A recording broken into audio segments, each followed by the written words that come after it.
office has kind of like an NFL feel. Why? Because this is NFL draft week, and the Lobos, prospective NFL hopefuls from the Lobos are around in town. And one joining me now is James Aho. And James, I know that you are not 100%. Is it rolling, Lex? Yeah. Okay. Oh, yeah, it's rolling. I'm sorry. I thought something was going on. I'll I'm start sorry. over. Go ahead. All right. I'm sorry, my fault. I was just putting my glasses. Yeah, I was like, oh. Go ahead. It's like, okay, 4, 3, 2, 1. Sports office this week has an NFL field. The NFL draft is this week, and we have some Lobos who are NFL hopefuls, some former Lobos, and one of them to my right here is James Aho, the kicker. And James, I know you're expecting to go more free agency because kickers do that type of thing.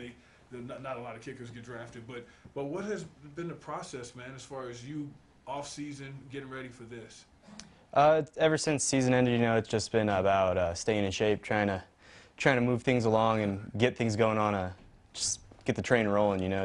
I had to talk to a lot of different coaches and a lot of different things, and there's some specialty coaches like Louis Aguilar down in St. Louis and Mike Husted over in California, and they turn you on to these mini combine series is what they are. So the one they host is the National Combine Series, and they have it in San Diego and in Las Vegas. And I went to the one in Las Vegas a couple weeks ago, and it was just it was a process that was long and drawn out. I mean, it started right after football season ended, and now that it's over, it's kind of hit me a little bit. I mean, I was always just like, oh, I'm still playing sports because I was training for something, and now that I've trained for everything and I've completed the task, I mean, it's more just a waiting game. So you're on that border. You're like, am I still gonna play or am I done?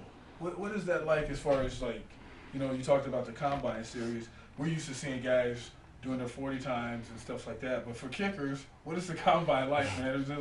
Are you icy your legs at the end of the day, or what's going on? Yeah, down in Vegas, I mean, it was pretty brutal. I mean, we're on the field 4 or 5 hours a day for a whole week. I was down there in Las Vegas for a whole week, and it was, I mean, most of the time you see guys going and they're warming up and doing their plyometrics and whatever for 40 time, or warming their chest up for bench press, and it doesn't do any of that. It completely bypasses everything that you would think of for a normal combine, and you more or less, you get your hour, whatever you need. You can show up whenever you want to warm up, and then whenever it comes down to it, they say this is what it is and this is what you have to do. So they'll put you somewhere, and then you have your field goals, and then after you do that, it's a little bit more weight, and you got to stay warm, you got to stay loose, and it's just more wandering around the field, trying to keep your mind off things, and then you go and you have your kickoffs, and I mean, you have a limited number, and they don't let you do redos, so it's. Is that nerve-wracking? At first it is, and then like it's kind of like the first kick, like my first kick of my college career. My coach, Coach Gonzalez, he laughed at me. He was up in the press box, and he said he could see my legs shaking down on the field, and I looked like there was an earthquake going through my body down there, and just after that first kick, everything just kind of just falls out. It's like you shake off all the cobwebs, you shake off all the rust, you shake off any nerves or butterflies, and everything just starts going. Like it was kind of like the same process as like my first kick, because it was at a new level. There's potentially NFL scouts there watching you, and it was that first kick. I had to focus so hard. I just took some words that Kenny Bird told me one time. He says, on that first kick of every off-season, like spring ball or fall camp or anything, he's like, that first kick, PAT or field goal, just take that, breathe it in, and make sure you focus completely, is more than you've ever focused before on any other kick. And so that's kind of the mentality I've been using, and I appreciate Kenny for everything he's ever done. He's always tried to help me, and he's been through the whole process himself. He played with the Lions against Hansen for a while, and I really trust what he says. He tells me different things. He coached me for a while during my sophomore off season, and I learned a lot from him, and he pushed me in the right direction, I would want to say. Hey, so one thing about it, you waiting for this draft, what do you expect out of the draft, and what are you hearing from your agent? I mean, like, I know that at the beginning of this, I said that you probably expect more free agency, but what are they telling you?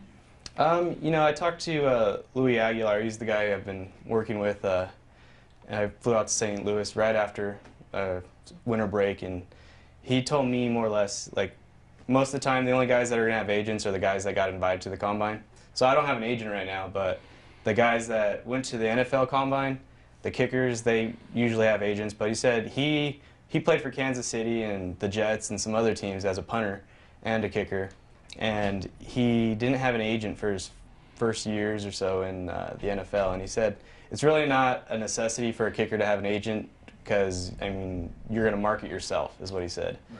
He says it's more just using your abilities to show them what you got at tryouts and or like the combine series. And I mean, it's just, I don't know how to say it. It's just it's a tough situation for a kicker, you know, because there's only one spot. And Right. so agents are kind of on the border of maybe picking up a specialist that may or may not ever get to the league or just with tryouts because they're not getting any benefit out of it. So are you, since you're, how do you feel like you did, how do you feel like you did performed at the one of the combine series? I think I performed really well. You know, I talked to the coaches afterwards, and they say, you know, just keep working. You know, it's all about timing. He says it could take a year or two, or maybe if you're willing to stay in it, 3 to 4 years to even get in the league out of college. He says it's because, I mean, there's guys in there that are 35 or 40 kicking in the NFL still, and it's just more just opportunity. You gotta see the opportunity, and you just gotta go with it. And it's just a matter of trying to stay focused enough to stay in the game long enough to make it to that level. So they're telling you, like, it's hard for kickers to latch on the first year? Yeah, Mike Husted told me, he said, you know, there's probably 1 or 2 open spots in the NFL right now for kickers. And he says it's more or less just, you know, doing good at the combine series and hopefully getting a tryout so your name stays in the books for a while. You know, say you have a tryout with someone, they're going to be like, oh, well, this guy performed really well, but we're going to stay with our veteran guy until he falls out, you know, and then they're going to be like, well, they'll pass your information, and like so-and-so calls whatever team, and they're like, well, we need a kicker, and they're like, well, you could pick up this guy. He did really good at our training camp, and okay. we're like chess pieces, you know, we just get tossed around. That's awesome, man. Hey, what are you expecting to maybe hit something the right time? I mean, it's just, I mean, because you were among some of the best kickers in the country, do you feel like, man, I see an opportunity here, I just got to keep grinding?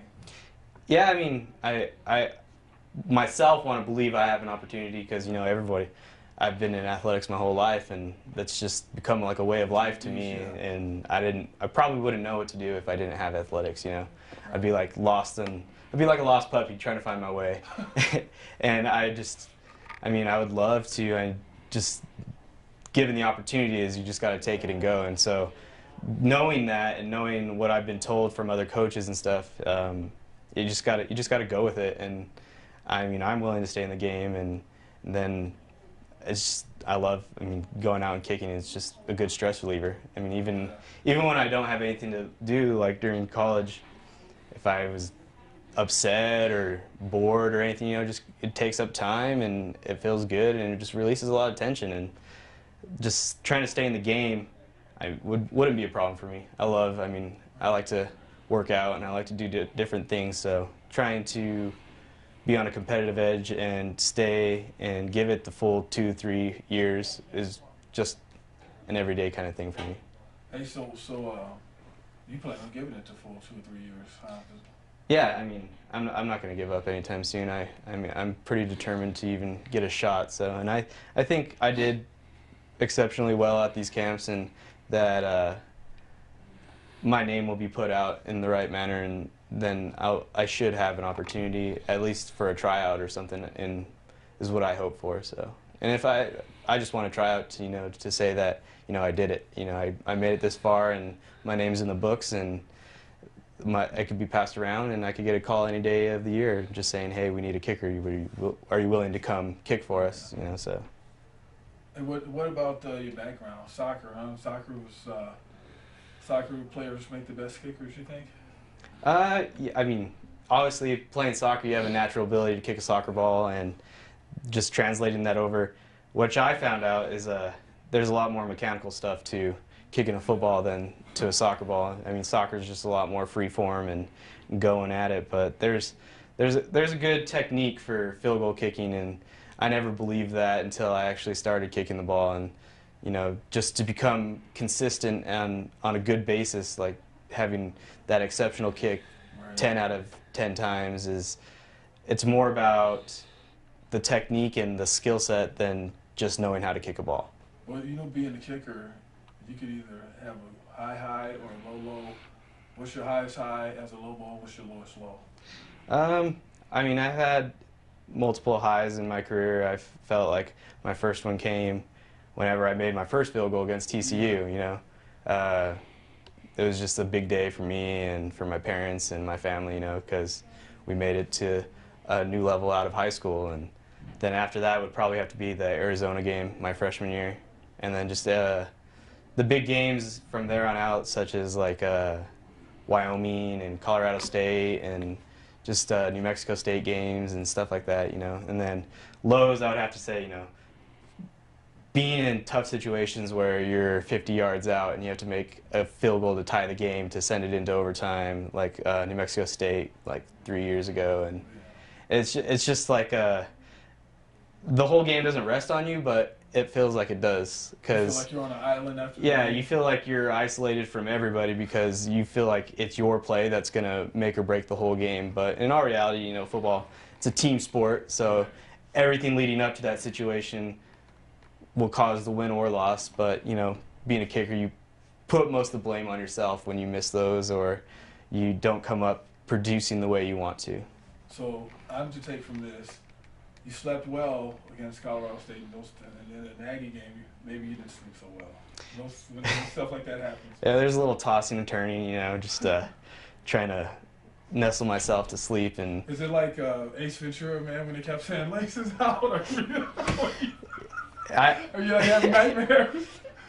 Yeah, there was that time, that you go into practice the next day and you're just like, man, everybody hates me, and you're just like, it's a very weird feeling, and then you realize everyone's like, okay, well, the offense didn't do this, defense gave up this, and then they really don't. The good team, they don't put the blame on that one person because they know all together as a whole, it was the whole football team. But every time I messed up, I liked to take the blame myself. Yeah. I mean, it helped me grow. It helped me grow as a person in and out of athletics, and just taking the blame. It shows character. I mean, I agree. And you know what? And you kickers, you guys are tough guys because that's a lot to carry. And so that's what I think. I think kickers are tough guys because if you got a guy mentally weak kicking, he's not going to be able to bounce back. But you guys have to be like, no, man, hey, I missed that one. I won't miss this one. You have to be ready to go because you don't know how many times you can be called upon in the game or anything like that. So you got to take something up here, man. Yeah, it's more just patience, I guess. You have to have a lot of patience because there's games such as Oregon when we played up in Eugene. Oh, yeah. I didn't even get a step on the field except for warm-ups and halftime to warm back up and not to. I bet that was just. We'll forget about that one. Yeah. I mean, it's that was a hard one, man. It's a horrible thing to sit there and anticipate because the quarterback will make a big play and you're like, oh well, the ball's moving. You better get ready. Yeah. Come in, it's got 10 more yards. That's all I need. 10 more yards, and we're in field goal range, and you would expect to do it, and then 3 plays go by and it doesn't happen. So you ended up punting, and it's just you have to be ready for it at all times, and it's a weird game to play, but I mean you have to enjoy it. Well, James Aho, I hope I'm seeing your name in the box scores for NFL games very soon. Thank you for coming on. And James Aho, look for him because he's probably going to be in the NFL pretty soon here. If not, have you ruled out indoor and Canadian League and all that stuff? No, their season's pretty much already started, so that would have to wait for another off season. So I'd have to wait till next year or so to even put that into the books. But right now, all the focus is just NFL, and I'm working at it, and I'm going to continue working at it till I get some kind of result. All All right, James Aho, one of the most successful kickers in Lobo's history, joining us in the sports office. And we'll see you next time.